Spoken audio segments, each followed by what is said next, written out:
کیا عالمی طاقت کی اصل تبدیلی میدان جنگ میں ہوتی ہے یا اس سے بہت پہلے معیشت کے اندر خاموشی سے شروع ہو جاتی ہے؟ عالمی طاقت کی منتقلی کو اکثر فوجی مقابلے کے نتیجے کے طور پر دیکھا جاتا ہے، مگر اصل عمل کئی زیادہ خاموش اور طویل ہوتا ہے۔ فوجی طاقت خود سے پیدا نہیں ہوتی، وہ ایک ایسی معاشی نظام پر کھڑی ہوتی ہے جو مسلسل وسائل، تحقیق، صنعت اور انسانی صلاحیت کو برقرار رکھ سکے۔ جب معیشت صرف ترقی نہیں بلکہ تسلسل پیدا کرنے لگتی ہے تو فوجی طاقت ایک وقتی صلاحیت کے بجائے مستقل ڈھانچے میں بدل جاتی ہے۔ یہی وہ مقام ہے جہاں طاقت کی سمت بدلنا شروع ہوتی ہے، مگر تبدیلی فوری نظر نہیں آتی۔ کیا فوجی طاقت دراصل معاشی رفتار کی عکاسی ہوتی ہے؟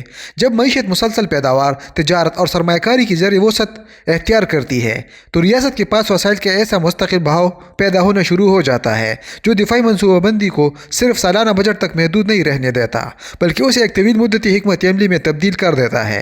ابتدا میں یہ عمل دفاعی اخراجات میں اضافے، نئے منصوبوں کے آغاز اور فوجی اداروں کی مالی مضبوطی کی صورت میں نظر آتا ہے، لیکن وقت کے ساتھ ہی معاشی استحکام، تحقیق و ترقی، جدید ٹیکنالوجی، مقامی دفاعی صنعت اور تربیتی نظام کے تسلسل کی بنیاد بن جاتا ہے۔ جب وسائل مستقل ہو تو ریاست ہتھیار صرف خریدتی نہیں بلکہ خود تیار کرنے کی صلاحیت بھی حاصل کرنے لگتی ہے، جس سے اس کی اسٹریٹجی خود مختاری بڑھتی ہے۔ دوسری جانب دباؤ اس وقت پیدا ہوتا ہے جب کمزور معاشی بنیاد رکھنے والی ریاستیں اسی رفتار سے دفاعی اخراجات بڑھانے کی کوشش کرتی ہے۔ وہ وقتی طور پر بجٹ بڑھا کر طاقت کا تاثر تو پیدا کر سکتی ہے، مگر محدود صنعتی صلاحیت، قرضوں پر انحصار اور غیر مستحکم آمدنی کے باعث طویل مدت میں اس رفتار کو برقرار نہیں رکھ پاتی۔ نتیجتاً وسائل پر دباؤ بڑھتا ہے، سماجی شعبے متاثر ہوتے ہیں اور دفاعی نظام اندرونی کمزوری کا شکار ہونے لگتا ہے۔ بالآخر فوجی طاقت کا عالمی توازن آہستہ آہستہ اس جانب جھک جاتا ہے جہاں معاشی رفتار زیادہ پائیدار، متوازن اور مسلسل ہو۔ کیا دفاعی برتری خریدی جا سکتی ہے یا اسے پیدا کرنا پڑتا ہے؟ وہ ریاستیں جو مضبوط صنعتی معیشت کی بنیاد پر ترقی کرتی ہے دفاعی شعبے کو صرف خریداری تک محدود نہیں رکھتی بلکہ آہستہ آہستہ ہتھیار کی مقامی تیاری کی صلاحیت پیدا کرنے لگتی ہے۔ ابتدا میں مقامی پیداوار کا بنیادی مقصد اخراجات کم کرنا اور درآمدی بوجھ کو محدود کرنا ہوتا ہے، مگر وقت گزرنے کے ساتھ جب صنعتی ڈھانچہ، سائنسی تحقیق اور تکنیکی مہارت ایک دوسرے سے جڑنے لگتے ہیں تو دفاعی صنعت ایک مستقل قومی اثاثہ بن جاتی ہے۔ یہی عمل نئی ٹیکنالوجی کی تخلیق، انجینئرنگ مہارت کی فروغ اور دفاعی خود کفالت کی بنیاد رکھتا ہے، جس سے ریاست بیرونی سپلائر پر انحصار کم کرتی چلی جاتی ہے۔ اس کے برعکس وہ ممالک جو مکمل طور پر درآمدی دفاعی نظام پر انحصار کرتے ہیں ہر علاقائی یا عالمی بحران میں غیر یقینی صورتحال کا شکار ہو جاتے ہیں۔ ہتھیاروں کی سپلائی میں تاخیر، قیمتوں میں اچانک اضافہ اور فروخت کے ساتھ جڑی سیاسی شرائط ان کی دفاعی منصوبہ بندی کو محدود کر دیتی ہے۔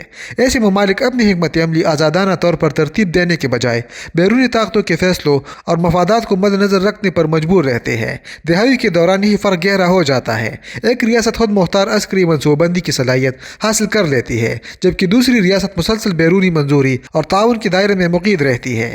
کیا معاشی وسعت فوجی موجودگی کی حدود طے کرتی ہے؟ فوجی طاقت کو اکثر صرف ہتھیاروں، میزائلوں یا جدید ٹیکنالوجی سے جوڑ کر دیکھا جاتا ہے، مگر حقیقت میں اس کی بنیاد ایک وسیع اور مسلسل چلنے والی نظام پر ہوتی ہے۔ کسی بھی ریاست کی فوجی قوت دراصل رسد کی مضبوط نیٹ ورک، بیرونی ملک فوجی اڈوں، محفوظ بحری راستوں، تربیت یافتہ افرادی قوت اور طویل مدت تک جاری رہنے والے آپریشنل اخراجات پر قائم ہوتی ہے۔ جب کسی ملک کی معیشت مضبوط اور وسیع ہوتی ہے تو وہ نہ صرف اپنی سرحدوں کا دفاع کر سکتا ہے بلکہ ہزاروں کلومیٹر دور علاقوں میں بھی اپنی فوجی موجودگی برقرار رکھنے کی صلاحیت حاصل کر لیتا ہے۔ اس عمل کے لیے ایندھن، خوراک، مرمت، نقل و حمل اور مسلسل مالی وسائل درکار ہوتے ہیں جو صرف مستحکم معاشی ڈھانچے سے ہی ممکن ہوتے ہیں۔ تاہم جیسے ہی معاشی دباؤ بڑھنا شروع ہوتا ہے یہی عالمی فوجی پھیلاؤ ریاست کے لیے طاقت کے بجائے بوجھ بننے لگتا ہے۔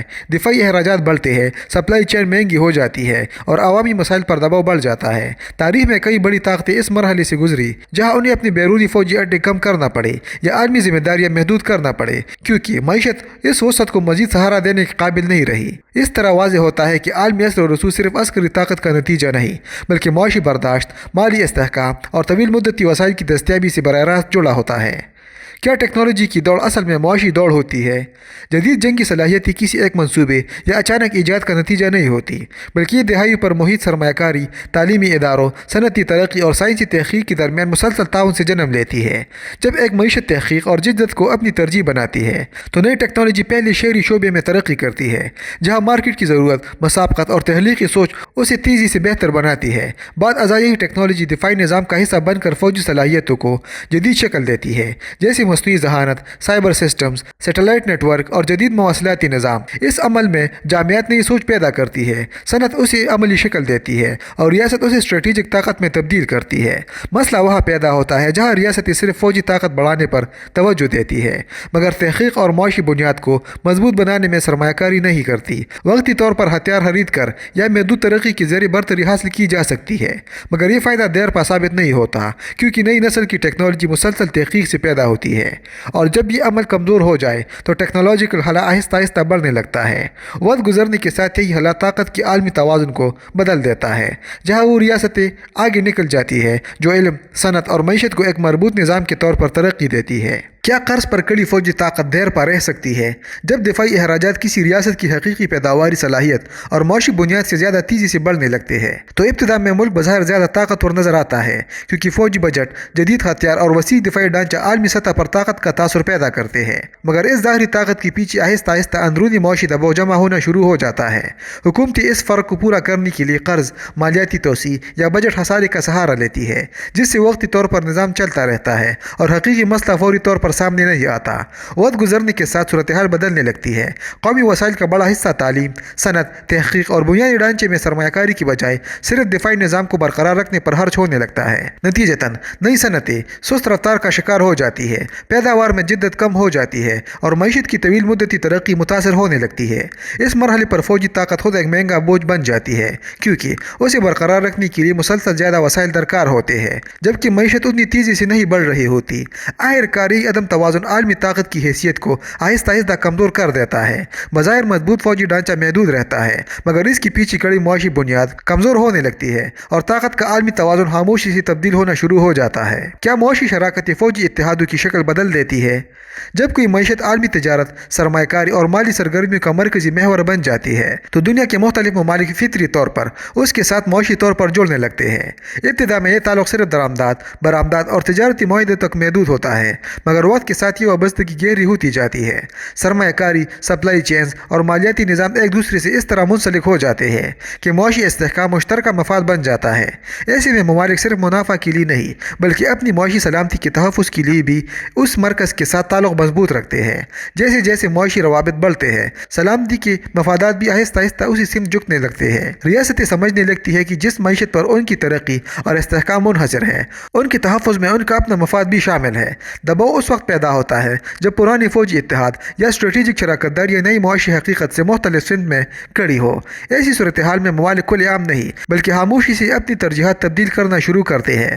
وقت کے ساتھ سلامتی کی پالیسیاں وہاں منتقل ہونے لگتی ہے جہاں معاشی وابستگی زیادہ مضبوط ہو۔ نتیجتاً عالمی طاقت کے بلاکس اچانک نہیں بلکہ بتدریج نئی شکل اختیار کرتے ہیں اور عالمی نظام کی سند شور کے بغیر مگر گہرے معاشی اثرات کے تحت بدلنے لگتی ہے۔ کیا معاشی استحکام جنگ کے فیصلوں کو محدود کرتا ہے؟ مضبوط معیشت رکھنے والی ریاستیں عموماً جنگ کو فوری حل کے بجائے آخری آپشن کے طور پر دیکھتی ہے کیونکہ ان کے پاس اپنی مفادات کے تحفظ اور اثر و رسوخ بڑھانے کے لیے کئی غیر عسکری ذرائع موجود ہوتے ہیں۔